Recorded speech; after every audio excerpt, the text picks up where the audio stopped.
Assalamualaikum warahmatullahi wabarakatuh. Waalaikumsalam warahmatullahi wabarakatuh. Bismillahirrahmanirrahim. Alhamdulillahi rabbil alamin. Wassalatu wassalamu ala ashrafil anbiya'i wal mursalin, Sayyidina wa maulana Muhammadin وعلى آله وأصحابه المجاهدين الطاهرين أما بعد. Saudara-saudara kaum muslimin seiman dan sekeyakinan yang berbahagia, pada suatu hari seketika sedang berkumpul dengan para sahabat, Rasulullah pernah memberikan peringatan. Beliau bersabda, yushiku an tada'a alaikumul umamu kama tada'al akanatu ala qas'atiha. Pada suatu saat nanti akan datang di tengah-tengah kamu, wahai umat Islam, di mana orang-orang lain di sekeliling kamu akan bersatu mengerubungi kamu seperti bersatunya orang-orang mengerubungi makanan di atas meja hidangan.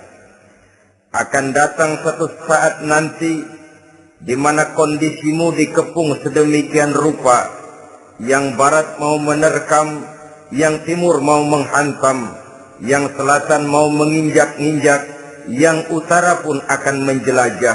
Kondisimu seperti makanan di atas meja hidangan. Sebagian sahabat merasa heran dan terkejut, lalu mereka bertanya, amin qillati nahnu yawma izin ya Rasulullah. Apakah jumlah kami pada waktu itu sedikit ya Rasul? Kami sampai dikepung sedemikian rupa? Beliau menjawab, bal antum yawma izin katsir. Sama sekali tidak. Kamu tidak sedikit pada saat itu. Bahkan jumlahmu sangat banyak. Kamu adalah mayoritas. Walakinnakum ghusa'un ka ghusa'is sail. Tetapi keadaanmu saat itu persis seperti buih di lautan. Banyak tetapi centang perenang. Banyak tetapi tidak punya daya dan kekuatan. Banyak tapi dipermainkan gelombang lautan, dihempaskan ke tepian pantai tanpa punya makna dan arti. Kondisimu pada saat itu kuantitas yang tanpa kualitas, sehingga orang lain enak saja mengepung kamu. Akidahmu didangkal, dibanjiri dengan peradaban dan kebudayaan yang menjauhkan dari agama. Dari segi maksiat dan munkarat seluruhnya mengepung sampai kita melepaskan nilai-nilai Islam kita ini. Dan celakanya, sambung beliau, waliyanzi'anna fi qulubi aduwikumul mahabata minkum. Akan dicabut kehebatanmu di mata musuh-musuhmu, sehingga pada saat seperti itu orang lain memandangmu umat Islam enteng saja, remeh saja, tidak ada apa-apanya. Sudahlah, pokoknya umat Islam sikat saja, umat Islam enteng, umat Islam kecil, umat Islam tidak ada apa-apanya.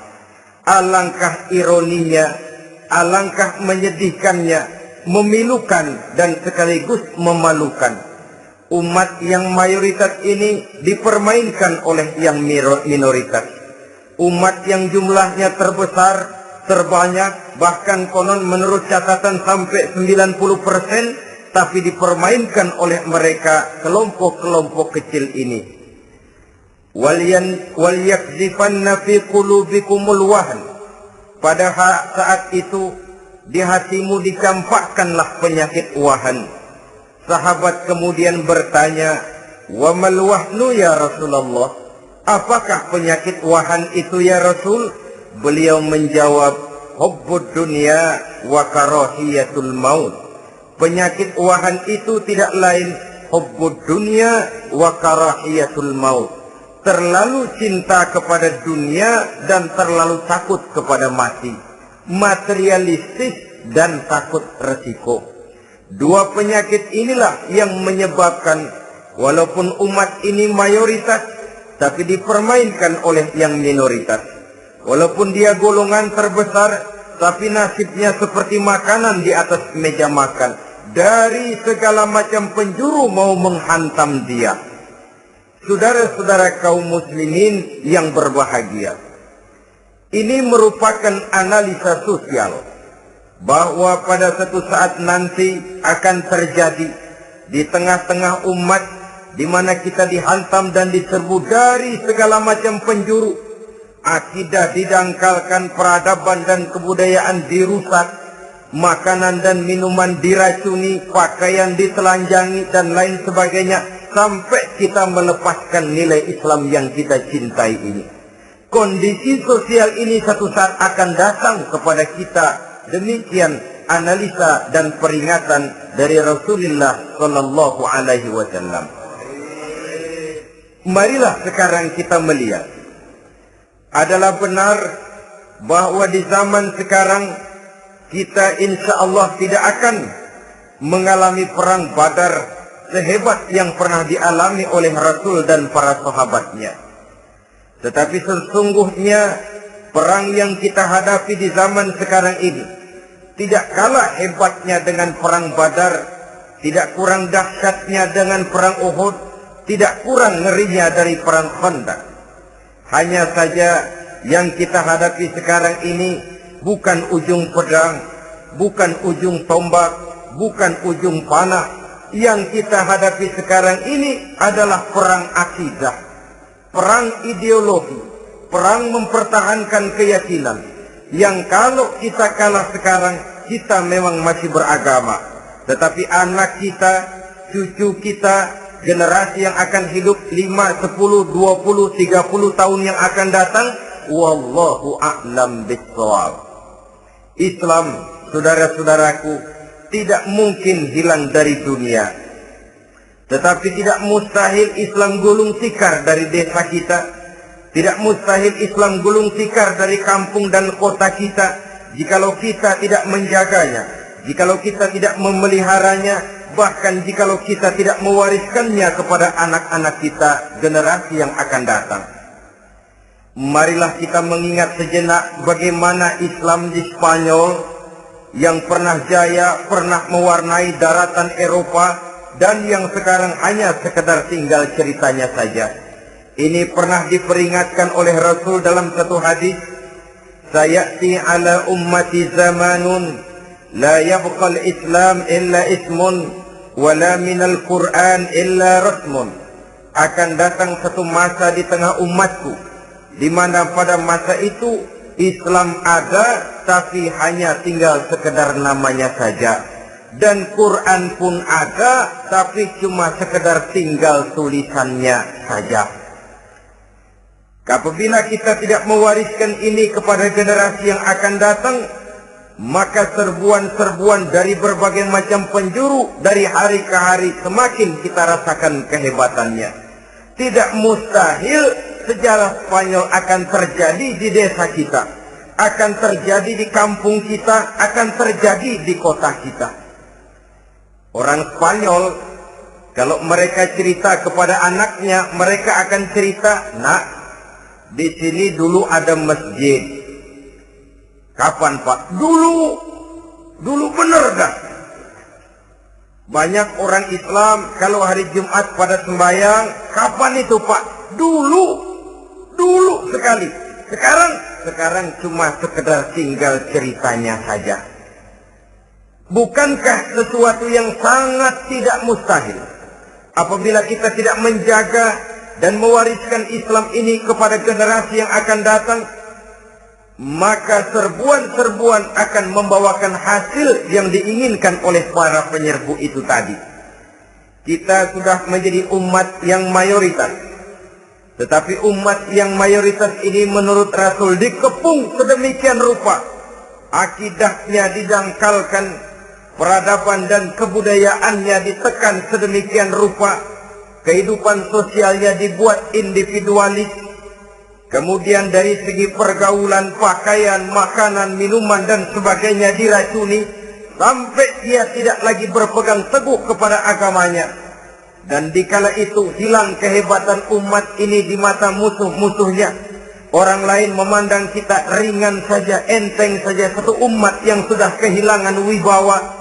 Padahal konon kabarnya kita mayoritas, tapi enak saja dikutak-kutik orang lain. Dan dikala itu di hati kita merajalela penyakit uahan. Penyakit uahan itu apa? Pertama, hubbud dunia, terlalu cinta kepada dunia. Terlalu cinta kepada dunia yang menyebabkan kita lupa. Lupa akan tanggung jawab dan kewajiban. Lupa meneruskan dan mewariskan Islam kepada generasi yang akan datang. Kita berlomba hanya untuk mengejar dunia dan seluruh isinya. Baik dia bernama material, baik dia bernama seksual, baik dia bernama pangkat, jabatan dan kedudukan, berlomba-lomba kita di dalamnya. Sampai tercampaklah penyakit hubbud dunia di dalam hati ini. Berurat dan berakar dunia itu, sulit dan berat kita berpisah daripadanya. Akibatnya kemauan untuk berbuat demi dan atas nama agama sangat sulit terwujud di dalam kehidupan ini. Yang kedua, karahiyatul maut, terlalu takut kepada mati. Baik mati ajal, mati dalam artian yang sebenarnya, baik mati usahanya, baik mati karirnya, baik mati pangkat dan jabatannya. Sehingga dengan demikian akibatnya jatuhlah kita menjadi umat yang kehilangan wibawa di mata orang lain. Saudara-saudara kaum muslimin rahimakumullah, saya katakan tadi, perang yang kita hadapi di zaman sekarang adalah perang akidah. Perang menghadapi peradaban dan kebudayaan yang menghancurkan moral daripada anak-anak kita. Perang menghadapi banjirnya maksiat dan munkarat. Yang di tengah-tengah itu, di samping berkewajiban menjaga diri dan keluarga, kita pun juga berkewajiban menjaga anak-anak kita, generasi yang akan datang. Mengarahkan dan mendidik mereka sesuai dengan yang dikehendaki oleh Allah Subhanahu wa ta'ala. Oleh sebab itu, pada pertemuan kali ini yang akan saya bicarakan ialah bagaimana idealnya seorang muslim lebih dahulu memberikan pendidikan kepada anak-anaknya. Di tengah satu situasi dan kondisi di mana serbuan datang silih berganti melanda dan menghantam umat Islam, kemana anak-anak kita ini harus kita arahkan? Karena kita orang tua mempunyai tanggung jawab. Anak adalah amanah. Menyia-nyiakan amanah adalah dosa. Dan dosa itu merupakan satu dosa yang besar. Bahkan orang tua bisa saja masuk neraka kalau tidak bertanggung jawab tentang anak-anaknya. Satu riwayat menjelaskan ada orang soleh, ngajinya cukup, sholatnya cukup, puasanya cukup, zakatnya cukup, di mana ada majelis taklim hadir, baca Quran hobi, fitnah orang tidak pernah. Di akhirat setelah disidang dia ternyata lebih banyak kebaikannya daripada kejahatannya, maka dia pun diperintahkan dan dipersilahkan masuk ke dalam surga. Giliran anaknya disidang, biang okem nih anak. Ditanya, siapa Tuhanmu? Tidak tahu. Siapa nabimu? Tenyaho. Apa kitabmu? Ora gelem. Kamu pernah sholat? Tidak. Zakat? Tidak. Puasa? Tidak. Judi? Hobi. Zina? Tiap malam. Mabuk? Berat. Wah, brengsek kamu. Kebaikan tidak ada barang sedikit pun, sementara kesalahan dan dosa berlipat ganda. Kamu neraka. Anak ini protes. Benar, saya tidak kenal siapa Tuhan saya. Saya tidak tahu siapa Nabi saya. Saya tidak tahu kitab suci dan kiblat saya. Saya tidak sholat, tidak zakat, tidak puasa. Tiap malam saya judi, saya zina, saya mabuk.